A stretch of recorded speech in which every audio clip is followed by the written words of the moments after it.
Hello नमस्कार प्रणाम दोस्तों।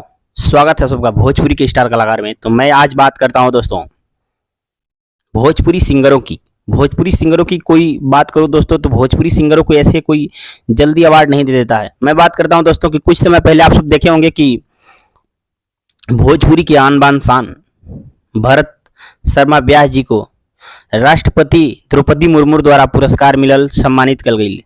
लेकिन भोजपुरी में वो एगो ऐसन इतिहास रचले बाड़ा जिनकर गीत आज भी भोजपुरी में बाजता।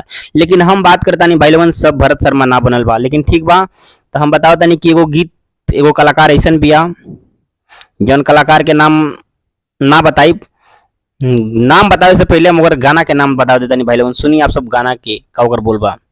पहला तो गाना रहे ओकर 10 दे के 20 ल, 10 दे के मिस ल, 20 दे के किस ल, 500 1000 दे के वो में से चीख ल। आप सबके बता दें कि गायक के नाम बाटे तान्या झा। तान्या झा भाई लोगन एगो ऐसा अश्लील सिंगर बिया जौन ना का परिवार और पेट दोनों अश्लीले गा के चलेला। हम ना का देखी ना गावे चाहे अश्लीलता और गावे अश्लीलता ठीक बा, ढोड़ी चोली फुअर पातर सब करे ठीक बा। हमके एगो गीत देखली ओकर वायरल भइल रहे, अभी हाल फिलहाल एगो गीत आइल बा ओकर जौन गीत के नाम बा महादेवा। महादेव करके वो गीत आइल बा तान्या झा के, और वो गीत में शिव शंकर जी से कुछ शिकायत कर रहल बिया, जो बन बढ़ता शिव भयंकर है शिव शंकर। आप सब बताएं क्या धर्म के ऊपर और भगवान के बारे में ऐसा गीत गावे के चाहिए तान्या झा के?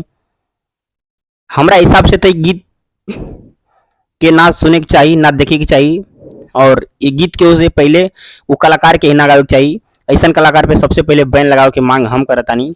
और भोजपुरी के अगर आगे बढ़ावे के भाई लोगन तो ऐसा सिंगर के बायो काट करी और अच्छा गीत सुनी।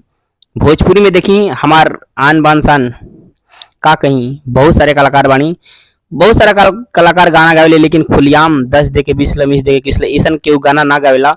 लेकिन ये तान्या झा बानी, इनकर काम बा अश्लीलता फैलावल और अश्लीलता गावल। काहे से कि कितनो बढ़िया गाना गया तो चली ना, बढ़िया गाना ना चले के चाहिए ओकर, बिल्कुल ही ना चले के चाहिए। बढ़िया गाना ना चले के चाहिए, खराब भी ना चले के चाहिए भाई लोगन। लेकिन हद पार करत या लड़की होके लड़की के लिमिट खत्म कर चुकल बिया।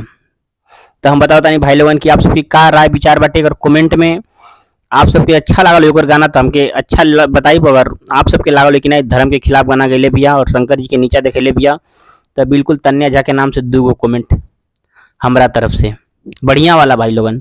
तो आशा ना उम्मीद करता नहीं भाई लोगन कि हमारी वीडियो आप सबके बहुत ही पसंद आई होई। अगर पसंद आई होई तो अपना छोटा भाई और बेटा समझ के सब्सक्राइब कर लिया हमारे भोजपुरी के स्टार कलाकार चैनल बा, और शेयर कर दिया, लाइक करिए और कमेंट करल बिल्कुल मत भूलिए भाई लोगन।